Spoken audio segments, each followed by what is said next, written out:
Good morning, dear students. Welcome back to my YouTube channel. Today we discuss the most important topic of class 12th.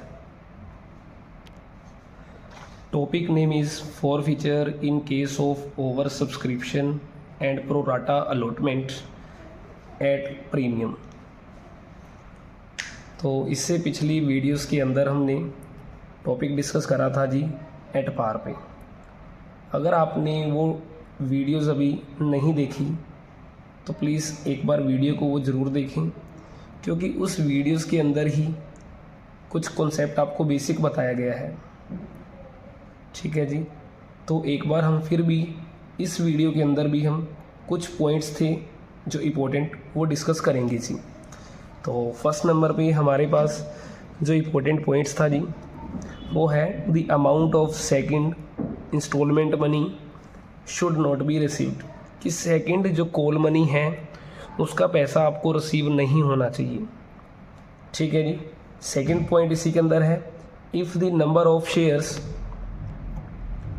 allotted are given in the question then we will find the number of shares applied and vice versa। Means इस condition के अंदर अगर किसी भी person ने second call money हमें नहीं पे करी तो उस कंडीशन के अंदर हमने चेक करना है कि हमें अलॉटेड गिवन है या अप्लाइड गिवन है। अगर अलॉटेड गिवन होगा जी हम अप्लाइड को फाइंड आउट करेंगे, अगर अप्लाइड गिवन होगा हम अलॉटेड को निकाल लेंगे जी। फॉर्मूला आपको बता दिया गया था अप्लाइड को निकालने के लिए, जो लार्ज अप्लाइड होगा वो ऊपर रखेंगे, लार्ज अलॉटेड नीचे रखते हैं जी, स्मॉल अलॉटेड यहाँ रखेंगे। अलॉटेड से अलॉटेड ही आपका कट होता है हमेशा, तो ये याद रखेंगे। अगर अलॉटेड निकालना है जी तो अलॉटेड ऊपर करेंगे लार्ज वाला जी, और लार्ज अप्लाइड नीचे इनटू में स्मॉल अप्लाइड किया जाएगा। तो ये हमारे दो पॉइंट्स जो हमने डिस्कस कर चुके थे। इसका एक थर्ड पॉइंट और है जो इस वीडियोस के लिए मोस्ट इम्पोर्टेंट है। थर्ड पॉइंट है जी हमारे पास if any shareholders fails to pay the third instalment money then there will be no use of number of shares applied. In this situation we will find the number of shares allotted. Means अगर किसी भी person ने या किसी भी share holder ने हमें third instalment नहीं पे करी होगी तो उस कंडीशन के अंदर हमने सबसे पहले नंबर पे ये देखना है जी अप्लाइड गिवन है कि अलॉटेड गिवन है। अगर अलॉटेड गिवन है फिर तो चलो जी क्वेश्चन हमारा कंटिन्यू चलेगा। अगर हमारे पास अप्लाइड गिवन होगा तो उस अप्लाइड का हमारे लिए कोई भी यूज़ नहीं है, तो उस कंडीशन के अंदर हमने फर्स्ट नंबर पे number of share allotted find out करने हैं जी। जैसा कि इस क्वेश्चन के अंदर हम प्रैक्टिकली डिस्कस करेंगे कि किस तरीके से हमने ये कंडीशन भी फॉलो करनी है। ठीक है जी, क्वेश्चन करते हैं शुरू। तो क्वेश्चन शुरू करने से पहले अगर आप मेरे चैनल पर न्यू हो तो वीडियो को लाइक एंड चैनल को सब्सक्राइब ज़रूर करें और बेल आइकन को ज़रूर प्रेस करें ताकि आपको न्यू वीडियोस का नोटिफिकेशन मिलता रहे। ठीक है जी। तो क्वेश्चन है जी हमारे पास Rajesh limited issued a prospectus inviting applications for 3 lakh shares of ₹10 each at a premium of ₹4 per shares. मतलब इस क्वेश्चन के अंदर हमारे पास जो प्रीमियम है वो ₹4 का है पर शेयर पे है जी। ठीक है जी।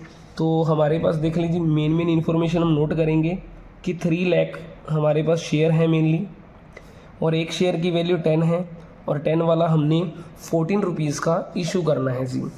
तो इंस्टॉलमेंट अमाउंट हमारे पास गिवन है 4, 3, 4 एंड ₹3। तो इसके अंदर से हमारा 1 ₹1 का प्रीमियम ऐड है जी। तो प्रीमियम को हमने सेपरेट करना है। ठीक है जी। कैपिटल प्रीमियम और हमारी कैपिटल प्रीमियम के नाम से भी आगे चलते हैं। Application were received for 3,80,000। तो एप्लीकेशन जो हमें रिसीव हुई हैं 380 हुई हैं, मीन्स 3,80,000 है। तो फर्स्ट नंबर पे हमने क्या करना है इसी अलॉटमेंट टेबल बनानी पड़ेगी, क्योंकि बिना अलॉटमेंट टेबल के आप क्वेश्चन को कर तो सकते हो सोल्व, बट ये रहेगा थोड़ा सा आपके लिए कि एक वर्किंग नोट की तरह ये अलॉटमेंट टेबल आपके लिए काम करेगी जी।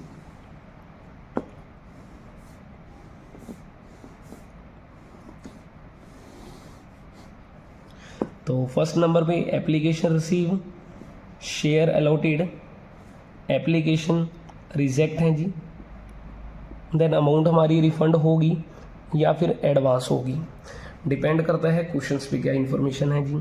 तो फर्स्ट नंबर पे application receive 380, shares allotted 3 lakh and application reject होंगी 80,000। तो फर्स्ट नंबर हम हमेशा टोटल ही पुट करेंगे जी। देन सेकेंड नंबर पे information, application were received 380 shares and pro data allotment was made on the applicant for 350 shares, means 3,50,000 वालों person को ही हमने जो शेयर अलॉट करने हैं जी वो 3 लाख करने हैं, तो रिजेक्ट होंगे इसके 50,000 शेयर्स। क्लियर है जी। तो देन रिमेनिंग के बारे में कोई भी इंफॉर्मेशन गिवन नहीं है, तो रिमेनिंग शेयर हम खुद ही निकाल लेंगे। 380 माइनस 350 30,000, यहाँ डिफरेंस नील का है जी और यहाँ डिफरेंस हमारा 30,000 का है। इंटू करेंगे जी एप्लीकेशन मनी से 4 रुपीज़ 4 रुपीज़, यहाँ 2 लाख आ जाएगा जी और ये हमारा आ जाएगा 120। ये जो अमाउंट आएगी हमारे पास ये वाली एडवांस है जी और ये हमारी रिफंड रहेगी। आगे चलते हैं जिस क्वेश्चन में क्या कह रहा है, it was decided to utilize excess application money towards the sum due on allotment, means कि जो भी एक्सेस मनी रिसीव होगी एप्लीकेशन पर उसका जो यूटिलाइजेशन आपने अलॉटमेंट पे करना है। X to whom 6,000 shares were allotted, भाई एक्स एक पर्सन ऐसा है जिसे 6,000 शेयर अपने अलॉट करे हैं। Failed to pay the allotment money, means उस पर्सन ने आपको अलॉटमेंट मनी के पैसे नहीं दिए, मीन्स सेकंड इंस्टॉलमेंट मनी आपको नहीं मिली। जब सेकंड इंस्टॉलमेंट मनी आपको नहीं मिलती तो उस कंडीशन के अंदर आपको अगर अलॉटेड गिवन है अप्लाइड निकालें जी, अप्लाइड गिवन है अलॉटेड निकालें। क्लियर है जी। देखो ऐसा मेनली हम सेकंड इंस्टॉलमेंट के लिए ही क्यों करते हैं, मेन रीज़न ये है क्योंकि देखो ये जो हमारे पास एक्सेस मनी है 2 लाख रुपीज़, ये मैक्सिमम हमारी अलॉटमेंट तक ही एडजस्ट होती है। अगर चेक करना चेक कर सकते हैं, 3 लाख इंटू 3 करूँगा जी, मेरे जो एडवांस मीन्स टोटल अलॉटमेंट बनी बनती है 9 लाख, बट ये 9 लाख से कम है। अगर कम होने के कारण ये जो एडवांस है मेरा मैक्सिमम अलॉटमेंट तक ही जाएगा। अगर ये एडवांस हमारा फर्स्ट कॉल पे या फाइनल कॉल पे भी चला जाए, जो सेम कंडीशन सेकंड इंस्टॉलमेंट के लिए अप्लाई हो रही है, मीन्स अगर अलॉटेड गिवन है अप्लाइड निकालें, अप्लाइड गिवन है अलॉटेड निकालें, तो सेम आपने थर्ड इंस्टॉलमेंट और फोर्थ इंस्टॉलमेंट के लिए भी करना है। और कब करना है, अगर एडवांस आपका एडजस्ट हो रहा है जी थर्ड इंस्टॉलमेंट पे एंड फोर्थ इंस्टॉलमेंट पे। ठीक है जी, ये पॉइंट इंपॉर्टेंट है बस CBSE के अकॉर्डिंगली, लेकिन कभी भी इतना डिफिकल्ट क्वेश्चन नहीं दिया जाएगा। मीन्स मैक्सिमम जो एडवांस होगा आपको अलॉटमेंट पे ही एडजस्ट होगा। तो फिर भी सिंपली आपने एक प्रोसेस याद रखनी है जी, सेकंड इंस्टॉलमेंट नहीं मिली तो उस कंडीशंस के अंदर हम क्या करेंगे, अलॉटेड गिवन है अप्लाइड निकालें एंड अप्लाइड गिवन है जी अलॉटेड निकालें। तो फर्स्ट नंबर देखिए जी 6,000 शेयर्स अलॉटेड हैं तो हमें अप्लाइड निकालना है। ठीक है जी, तो अप्लाइड निकालने के लिए हम क्या करेंगे जी, ये हमारा अप्लाइड है, ये large applied, large allotted into में जी स्मॉल अलॉटेड, जो कि 6,000 क्वेश्चन में गिवन है। इसे सोल्व करेंगे जी, 440 हमारी कट हो जाएंगी, सिंगल जीरो कट कीजिए, 3 से कट कीजिए 200, यहाँ आ जाएगा जी 7,000। इसका मतलब ये हुआ कि इस पर्सन ने जो हमें अप्लाइड करा था वो 7 के लिए, हमने शेयर अलॉट करे थे 6,000 और इसके जो शेयर रिजेक्ट हो गए 1,000, और 4 रुपीज़ जो एप्लीकेशन मनी है, इसका मतलब इसने हमें 4,000 रुपीज़ एडवांस दिया हुआ है जी एप्लीकेशन पे। अब क्वेश्चन कह रहा है कि इस पर्सन ने हमें अलॉटमेंट मनी नहीं पे करी, तो फर्स्ट नंबर हम देखते हैं जी इसकी अलॉटमेंट मनी ड्यू कितनी होती है 6,000 पे। तो वर्किंग नोट नंबर 1 ये रहेगा, second working note number allotment, ठीक है जी, मनी ड्यू ऑन 6,000 शेयर्स पर। तो अलॉटमेंट की इंस्टॉलमेंट बनी है 3 रुपीज़, तो टोटल जो हमारे बनेंगे इसकी मल्टीप्लाई करके 18,000 रुपीज़। अब 18,000 से हमारे ये 4,000 रुपीज़ इसने एडवांस दे रखा है, तो 4,000 को हम लेस करेंगे और इसका मतलब सिंपली ये हुआ जी इस पर्सन ने 18 की बजाय आपको 14,000 रुपीज़ पे नहीं करें और ये वाली अमाउंट हमें रिसीव नहीं हुई। उसके बाद थर्ड हमारे पास वर्किंग नोट होता है जी टोटल अलॉटमेंट मनी का। जो टोटल अलॉटमेंट मनी हमारी बनती कितनी है इस शेयर होल्डर से लेनी, टोटल अलॉटमेंट मनी है जी 3, टोटल शेयर अलॉटेड है 3 इंटू में हम 3 करेंगे, टोटल जो अलॉटमेंट मनी बनती है जी 9 लाख रुपीज़, 9 लाख रुपीज़। उसमें से ये 2 लाख रुपीज़ हमारा एडवांस है, एक्सेस है, ये एडजस्ट हो जाएगा हमारा अलॉटमेंट भी जी। तो एडवांस हम माइनस करेंगे जो कि 2 लाख रुपीज़ है। लो जी, रिमेनिंग आगे 7 लाख। 7 लाख के अंदर से ये 14,000 हमें रिसीव नहीं होंगी, इसलिए इस 14,000 को हमने माइनस कर देना है। तो माइनस करने के बाद रिमेनिंग अमाउंट आएगी 6,86,000, मीन्स अमाउंट जो रिसीव ऑन अलॉटमेंट हमारे पास ये निकल आएगी। क्लियर है जी।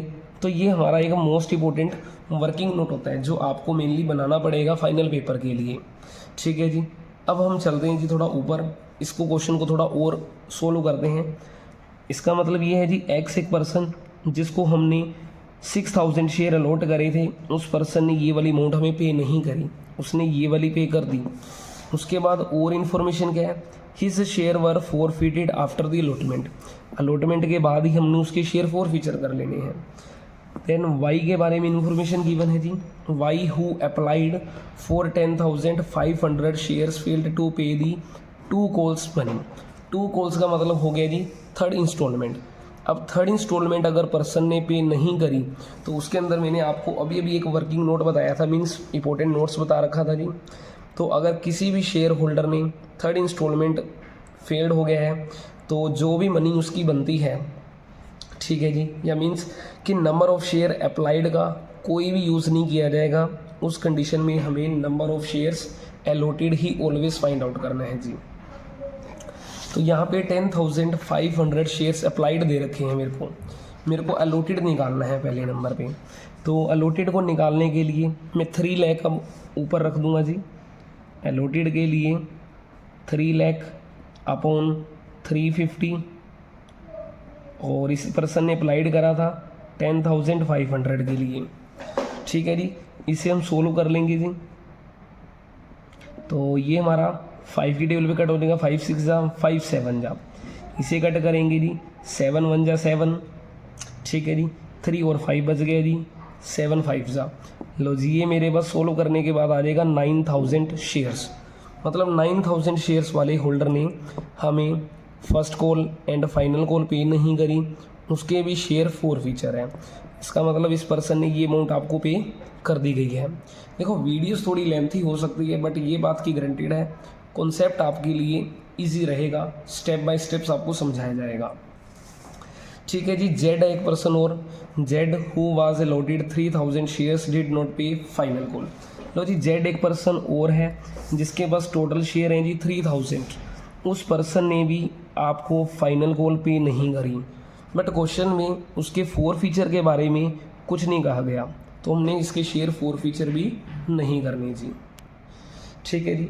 तो ये हमारा क्वेश्चन का जो बेसिक हो चुका है, जितना भी हमने वर्किंग नोट बनाने थे कर लिए हैं। अब हम इसकी करते हैं बारी बारी से जर्नल एंट्री पास। देखो जी, पहली एंट्री जो हमारे पास होगी वो बैंक की जाएगी, बैंक अकाउंट डेबिट। ठीक है जी। 2 शेयर एप्लीकेशंस मनी। तो जी मेरे पास एप्लीकेशन रिसीव है 380 एंड एप्लीकेशन मनी है 4 रुपीज़। तो पहली एंट्री बन जाएगी बैंक टू शेयर एप्लीकेशंस, ठीक है जी, 15,20,000 रुपीज़, 15,20,000 रुपीज़ से। सेकेंड एंट्री जो बनेगी share applications to share capital and to share allotment, total amount 15,20,000 and share capital के अंदर हमारी कौन सी अमाउंट आएगी जी, जो हमने शेयर एक्चुअल अलॉट कर रखी हैं 3 लाख करे हैं जी, और 4 के हिसाब से बनती है। लेकिन इस क्वेश्चन में हमारा SPR भी है, सिक्योरिटी प्रीमियम भी है। तो फर्स्ट नंबर हम क्या करेंगे जी, 2 सिक्योरिटी प्रीमियम लिख देंगे, और यहाँ पे लिखेंगे 2 शेयर अलॉटमेंट, और कुछ अमाउंट आपने क्या करनी है जी, रिफंड करनी है, तो उसके लिए 2 बैंक अकाउंट लिखा जाएगा। तो मेरे पास 3 लाख शेयर हैं जो मेरे एक्चुअल में अलॉटेड हैं। 3 लाख इंटू में 3 एंड इंटू में 1 करना है जी। तो 3 लाख इंटू 3 करेंगे जी 9 लाख आ जाएगा, 3 लाख इंटू 1 करेंगे 3 लाख आ जाएगा, और जो टोटल एडवांस है मेरा 2 लाख रुपीज़, वो सारा का सारा एडजस्ट हो जाएगा जी अलॉटमेंट पे। एंड कुछ अमाउंट हमारी रिफंड होगी जो कि 1,20,000 है, वो 1,20,000 हम यहाँ लिखेंगे जी। अब हमारी नेक्स्ट एंट्री जो होगी अलॉटमेंट की होगी, share allotment 2 share capital and 2 SP। अब टोटल जो शेयर हमारे एक्चुअल अलॉटेड हैं वो 3 लाख हैं, तो सारा क्वेश्चन 3 लाख से चलने वाला है। 3 लाख इंटू में 2 करेंगे इंटू 1 करेंगे, क्योंकि 2 रुपीज़ की मेरे पास कैपिटल है, 1 रुपीज़ का SP है, टोटल हो गए 9 लाख रुपीज़। देन उसके बाद नेक्स्ट एंट्री होगी हमारी, ठीक है जी, bank account debit 2 share allotment. अभी हमने इसके लिए वर्किंग नोट बनाया था जी, उसके लिए हमने वर्किंग नोट नंबर 3 देखना है, जिसके अंदर ये क्वेश्चन डिस्कस किया गया है कि किस तरीके से हमने अलॉटमेंट बनी रिसीव की अमाउंट को फाइंड आउट करा है। तो 6,86,000, 6,86,000, इसके लिए वर्किंग नोट नंबर 3 चेक कर सकते हैं जी हम। देन उसके बाद जो नेक्स्ट एंट्री है जी हमारे पास, वो होगी जी 4 फीचर की, क्योंकि क्वेश्चंस के अंदर क्लियरली कह दिया गया है कि एक्स के हमने शेयर 4 फीचर कर लिए हैं आफ्टर अलॉटमेंट। तो 4 फीचर की जो हमारी एंट्री बनेगी जी, तो 4 फीचर की एंट्री होगी जी हमारे पास शेयर कैपिटल अकाउंट डेबिट, और SP को भी किया जाएगा जी डेबिट, क्योंकि इस पर्सन ने हमें अलॉटमेंट की अमाउंट पे नहीं करी, अलॉटमेंट पे नहीं करी तो SP भी पे नहीं करा, और SP जो नहीं मिलता उसे ही हम हमेशा डेबिट करते हैं जी। तो SP डेबिट किया जाएगा जी 2 शेयर 4 फीचर्स एंड उस इंस्टॉलमेंट का नेम जिसकी अमाउंट नहीं आई, तो अलॉटमेंट के हमारे पास नहीं आई जी। तो अब हमें सिर्फ चेक करना है जी, हम वर्किंग नोट से इसकी अमाउंट को उठा लेंगे जी। जैसे सेकंड वर्किंग नोट जो बनाया गया है जो कि 14,000 रुपीज़ है हमारी अमाउंट, वो हमारी यहाँ पर आ जाएगी अलॉटमेंट के अंदर, जो कि अमाउंट हमें नहीं मिली। अब 4 फीचर के अंदर वो अमाउंट जो इस पर्सन ने हमें पे कर दी है जी, तो वो अमाउंट हमारे पास आएगी। तो 4 फीचर के अंदर चेक करते हैं जी इस पर्सन ने कौन कौन सी अमाउंट हमें दी है। 6,004 रुपीज़ दी है। अब देखो जी, प्रीमियम अगर मिल गया तो उसे सिंपली करना है इग्नोर, तो इसे इग्नोर किया जाएगा। 18,000 रुपीज़ इस पर्सन ने मेरे को ये दिए हैं, और इस पर्सन ने एक हमें ये वाली अमाउंट भी जो एडवांस दी है 4,000 रुपीज़। तो टोटल हम 2 अमाउंट लिखेंगे जी, तो 4,000 वो और 18 वो, टोटल हो गए जी 36,000। SP वो जो इस पर्सन ने हमें पे नहीं करा, मीन्स हमें रिसीव नहीं हुआ। तो 6,000 शेयर हैं जी, 6 इंटू में 1 करेंगे तो 6 रुपीज़ के अकॉर्डिंगली इसने हमें ये अमाउंट पे नहीं करी। 6,000 इंटू 1 करके टोटल 36 में से 6 कम कीजिए तो 30,000 रुपीज़ हमारे यहाँ आ जाएंगे। अब इसके बाद हमारी होगी एंट्री जी फर्स्ट कॉल की, share first call 2 share capital and 2 SP। अब हमारे पास टोटल जो शेयर थे जी वो 3 लाख थे। 3 लाख में से 6,000 शेयर हमारे 4 फीचर हो गए, तो रिमेनिंग जो शेयर रह गए हैं 2,94,000। अब हमारा क्वेश्चन 294 से ही कंटिन्यू किया जाएगा जी। 2,94,000 इंटू 3 करेंगे फर्स्ट कॉल के लिए, इंटू 1 करेंगे जी।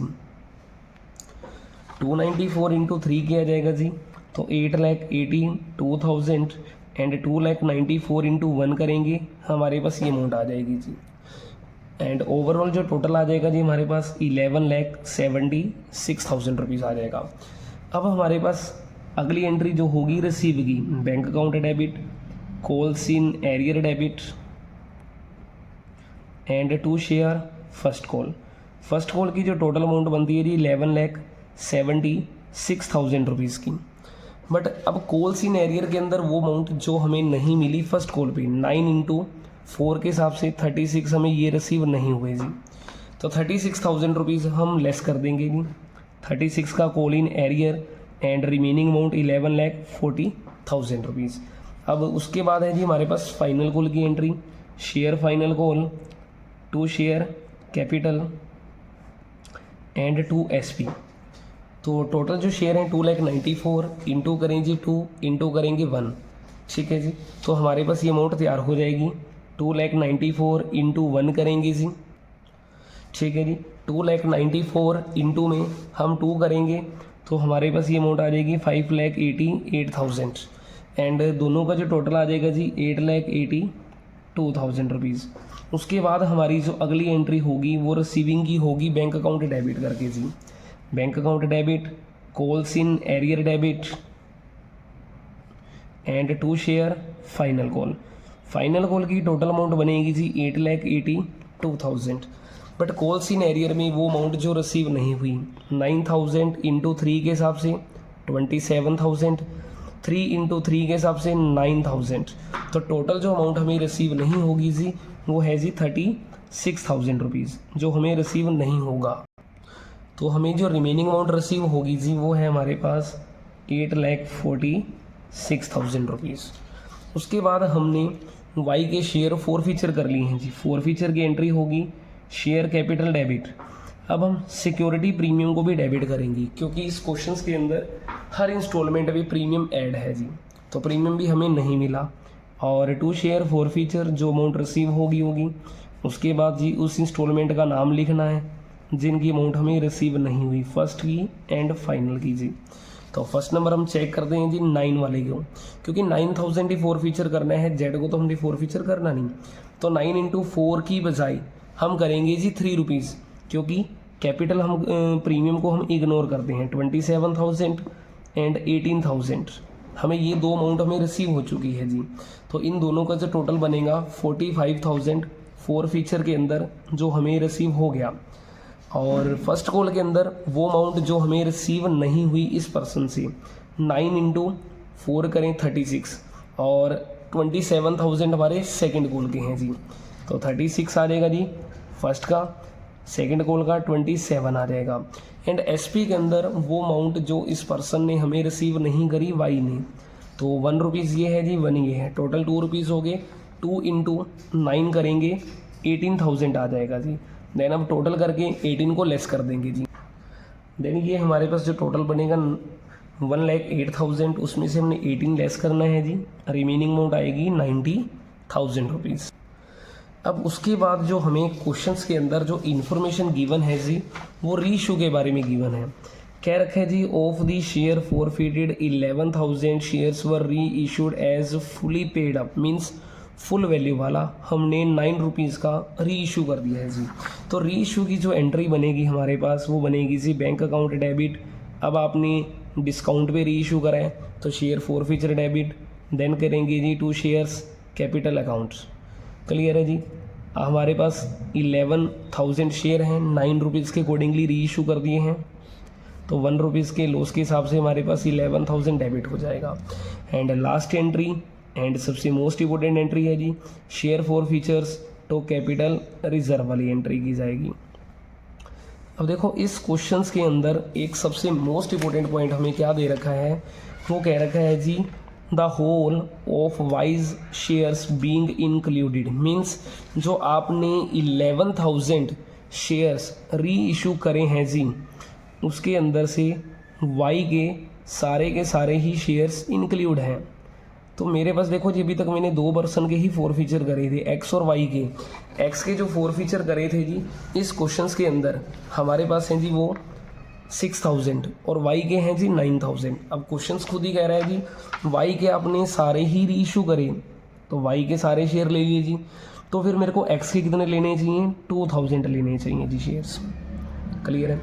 अब वाई का जब मैंने शेयर फॉरफीचर करा वो 9,000 और री इशू भी करे 9,000, तो इस कंडीशन के अंदर जो इसका फॉरफीचर करने के time credit balance of forfeiture का वो हमारा क्या हो गया जी प्रॉफिट्स। तो उस प्रॉफिट को मैंने सारा ही यूज़ करना है क्योंकि फॉरफीचर भी 9 करें री इशू भी 9 करें, तो इस कंडीशन के अंदर जो उसका बैलेंस होगा फॉरफीचर वाला वो सारा ही यूज़ किया जाएगा जी, जो कि हमारे पास अमाउंट है 22,000 रुपीज़, वो सारी ही यूज़ की जाएगी इसकी। बट जो एक्स पर्सन है, एक्स के जब मैंने शेयर फॉरफीचर करे थे वो थे 6,000, बट इसके री इशू कर रहे हैं हम 2,000। तो इस कंडीशन के अंदर हमें क्या करना पड़ेगा जी, फॉर्मूला लगाना पड़ेगा। क्लियर है जी पॉइंट। बट एक चीज़ इसके अंदर मेनली है वो क्या हो चुका है जी, वाई का जो शेयर हमने फॉरफीचर करे हैं वो हमारे पास टोटल है 45,000 रुपीज़ का जो प्रॉफिट आया है। क्लियर है, वो हमारा 45 है, 22 नहीं है जी, इसकी बजाय हम 45 लिखेंगे जी। क्लियर है। अब x का जब फॉरफीचर करा उसका प्रॉफिट 22 था, तो ये जो 22 प्रॉफिट है जी मेरे पास वो 6,000 शेयर का है, जबकि मेरे को निकालना है जी 2000 शेयर्स के लिए। इसे हम कट करेंगे जी, इसे कट कर देंगे 2 3 सा, इसे जब हम कट करेंगे 7333 रुपीज़ आ जाएगा। अब ये मेरा 4 फीचर का प्रॉफिट यूज़ हो गया, मीन्स अब ये 11,000 शेयर्स पर प्रॉफिट निकल आया मेरा, जो कि टोटल है मेरे पास 52,733 रुपीज़। प्रॉफिट्स ऑन री issued shares and loss on री इशूड शेयर्स कितना है जी 11,000 को लेस करेंगे जी इस अमाउंट में से, तो रिमेनिंग अमाउंट आ जाएगी 41,733 रुपीज़। ठीक है जी, तो ये हमारा क्वेश्चन था जी मोस्ट इम्पोर्टेंट। देखो इस टॉपिक के अंदर मतलब हमने एसपी वो वाला जो मिल रहा है वो भी हमने सोल्व करा, और एसपी नहीं मिला उस कंडीशन को भी हैंडल करा है जी। तो आई होप कि आपको क्वेश्चंस पसंद आया होगा, समझ भी आया होगा। अगर वीडियोस अच्छी लगी हों तो वीडियो को लाइक करें, चैनल को सब्सक्राइब करें जी। Thank you.